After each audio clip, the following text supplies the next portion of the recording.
the airport, off to Poland. First time we're going somewhere where none of us are going to understand the language. Very stressful. Had issues with parking. Nearly had meltdowns.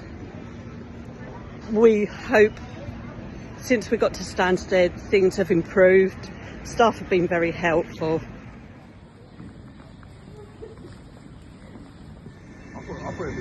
Well, as you can see, after all that, we are boarding the plane at long last, and they're happy.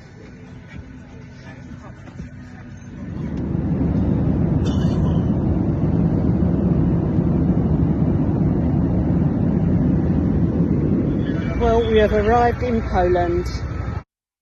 Right guys, so I am taking off my makeup in Poland. I have not done any filming at all today. We got up at 2:30 to go to Stansted Airport. Slept in the car because I was so tired. And then we had, what was it? We had some issues with like the parking, and that it was a whole thing.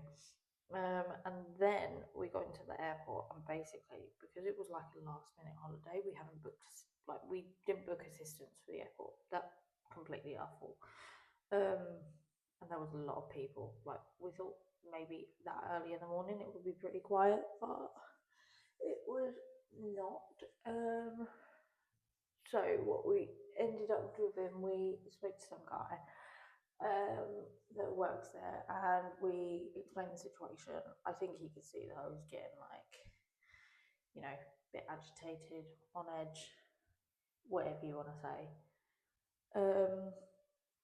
And yeah, he just told us to go through to the accessible queue, and when there was like a woman there, and I mean, we explained the situation to her, but she was like, "You don't have to explain to me. Like, go through. Like, yeah." And yeah, that was pretty easy.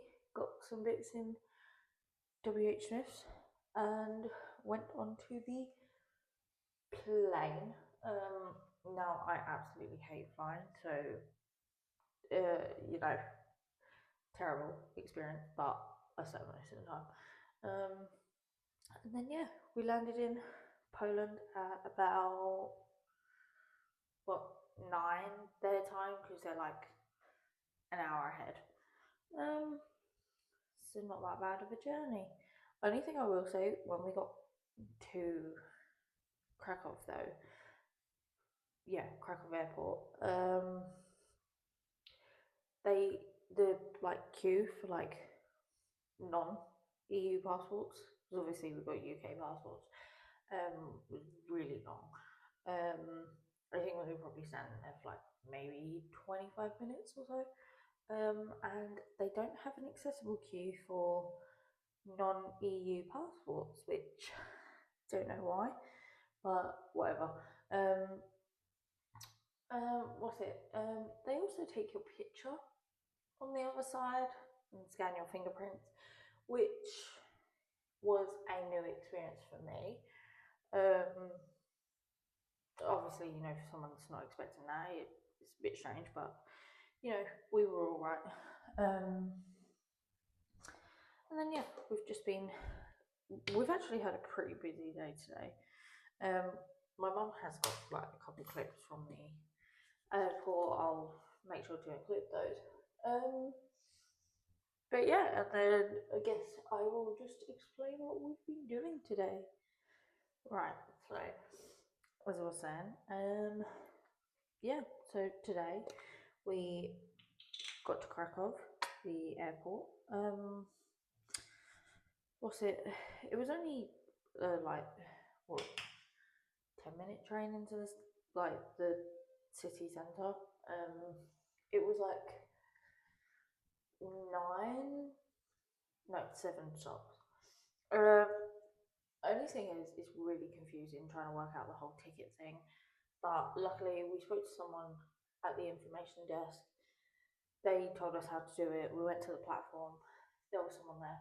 One thing I have found, which has been really helpful, is a lot of people in Poland speak English, which is really nice. And I obviously don't have to, but it's been very easy to get around and ask for things, which is very good. It's always helpful because this is the first time that I have ever come away where like I haven't been able to communicate with the people from the other country. Like when we go to Spain, my mum speaks Spanish. When we go to France, we go there all the time, so we can kind of get by. So Poland was like the one place that yeah we can't really get by, but yeah we've managed. But yeah, and then we went to the Galicia Museum, really good, like history and all that. We were able to leave our bags for free in the cloakrooms, but the only thing is, it's like all on you. So, like, sometimes they don't have lockers available, so you kind of just have to leave it where it is. But it's all on one floor, like literally, like just walk through.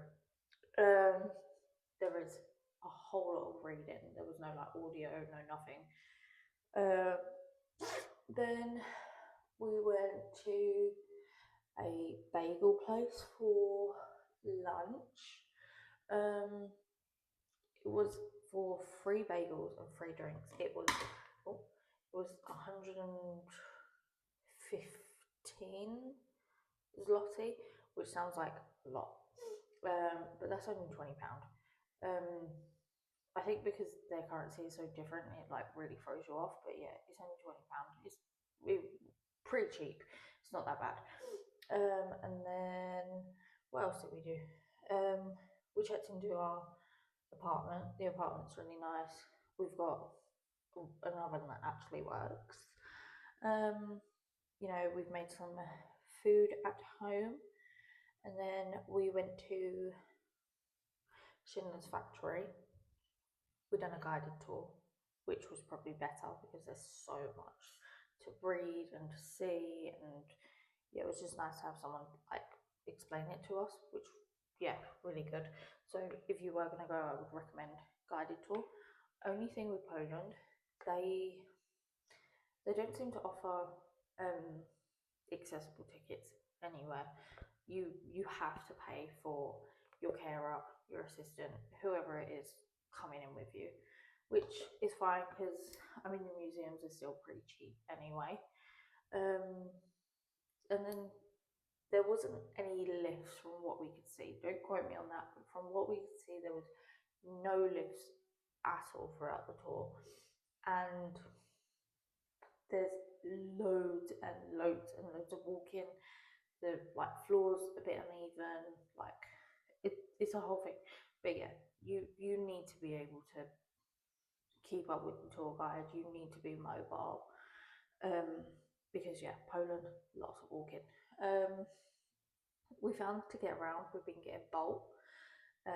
Bolts are literally £3 for like a 15-minute journey. It's really cheap. Um, and it's an easier way to get around if you don't want to do all the walking. But yes, we then had some more food at home, had some snacks, and then we have to be up super early tomorrow because we're going to Auschwitz. Um, and our driver is collecting us at 5:30, so I have to be up at 4:30. So yeah, I am going to go to bed. Well, it's a new day in Poland. Well, it's nighttime now. Um, we've had a very busy day.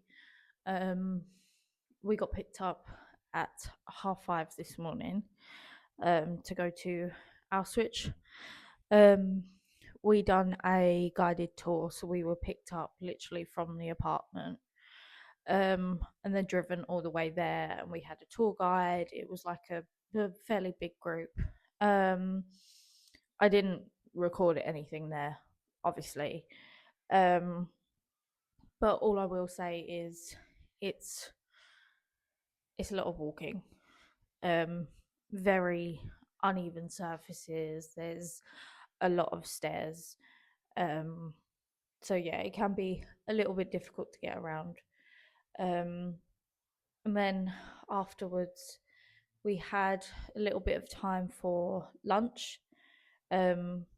So we paid like an extra £8, I think it was, to have like a packed lunch provided, because we didn't know if there would be any like restaurants or cafes by Auschwitz. Um, there was, which was a good thing because I did not eat any of the lunch. So they gave you a pasta salad with kidney beans and a turkey sandwich, I think it was, but it had a tomato in it. And even though I could have removed the tomato, it was still there. It still would have tasted like tomato, so not for me. So, luckily, because there was like a little restaurant there, I got some portions of chips, so I wasn't starved for the whole day. Um, and then afterwards, we got back on the coach and we went to the salt caves, or the salt mines. It was about an hour's journey, an hour and a half's journey from Auschwitz. Um, Same thing. We were driven there with the same group on like the minibus. This group was a little bit bigger. Um, the thing with the salt caves or salt mines, there is 800 steps. Um, Obviously, there's no lifts. They can't put the lifts in the mines, I'm guessing. Um, we had a guided tour as well. Um, the only thing with the guided tour is it's very rushed. Um, but yeah, and then to get up, we had to go in an old miner's lift. Scariest experience ever because I hate lifts.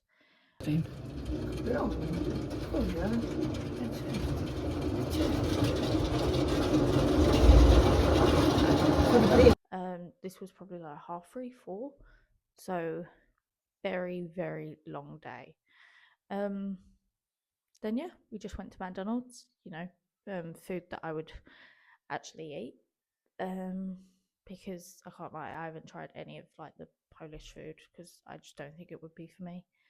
And then yeah, just gonna get a good night's sleep because we have been up since 5:30, even though I've slept most of the time on the coach for like 4 hours, like throughout the whole day. And apparently I woke everyone up with my snoring, but whatever. But yeah, just gonna get like a bit of rest, and then tomorrow we're just gonna have a leisure day, just go shopping, and I can probably do a little bit more filming then. Well, yesterday we had a very, very busy day going around Auschwitz and the salt mines.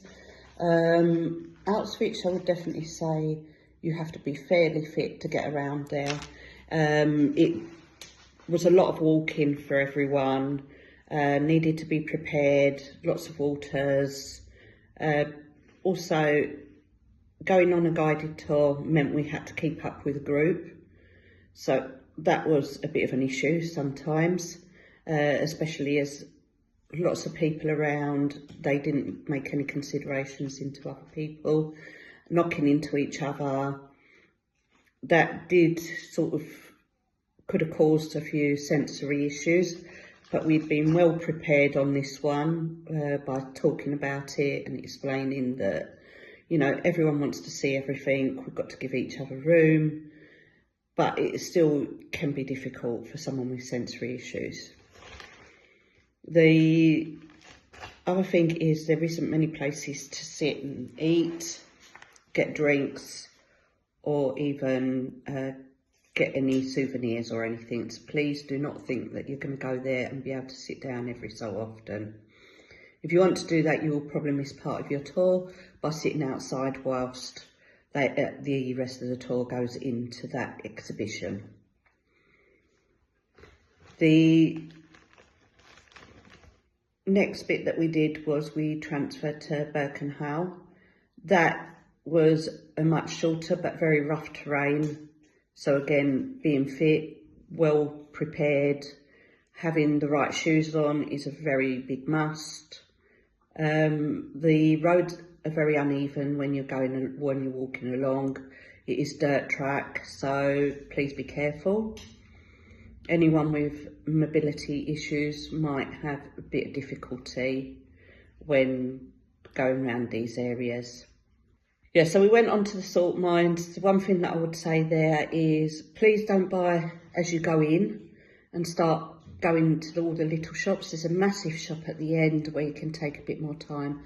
The guided tour I found was a bit rushed, and due to so many people on the tour, people were knocking into us, which did cause a few sensory issues, but we managed to iron those out very quickly, as again we had done the talks beforehand.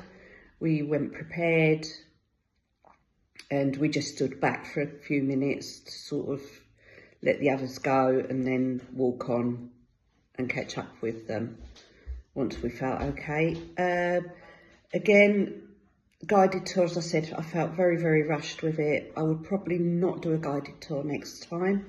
I will go there on my own, as from Krakow to the salt mines you can actually get a train, and I think you would do it a bit more relaxed. There is a restaurant inside there, which if I'd known, I would have probably wanted to have had a meal there, or even just a cup of tea, just to get that experience of having your meal within the mines. There is lovely areas to sit in, have drinks as well. There's plenty of toilets when you're in the mines itself, but you do have to come up in a lift. Now this was a bit of an issue for us. One of mine really does not like lifts, which was a bit petrifying, especially when you get told that 8 of you go in this lift, which I think is only designed for 2 people, but we did. We got up there. It was very shaky, very noisy, lots of wind. Had I known, we probably would have gone more prepared with that. Probably ear defenders for the way up, some fidget toys or something like that to just keep them occupied whilst we were going up. It is only a minute, but it did feel a bit longer than that going up. So as I said, lots of walking. I think we did something like 15,000 steps yesterday. So today we are going to go around Krakow and have a bit more of a relaxing time. Okay, well, we are now ready to go out and have a look around Krakow. One thing to remember when in Poland is that you will actually need to carry your passport with you, or some form of ID, whether it's an ID card or something like that. If not, you can't get into any museum, because they will ask for your name the minute you get in there and a form of ID before they allow you in. Poland does seem to be very, very security conscious. And when we went to, one thing to say, when we went to ARFID was you do have to go through a security check. So you are treated exactly the same as you are at airports. You have to go through the scanners and all your bits are scanned as well. But then that is the sort of place that you're going into anyway. They should be security conscious. It's a very important place. Anyway, I will let you know how we get on throughout the day.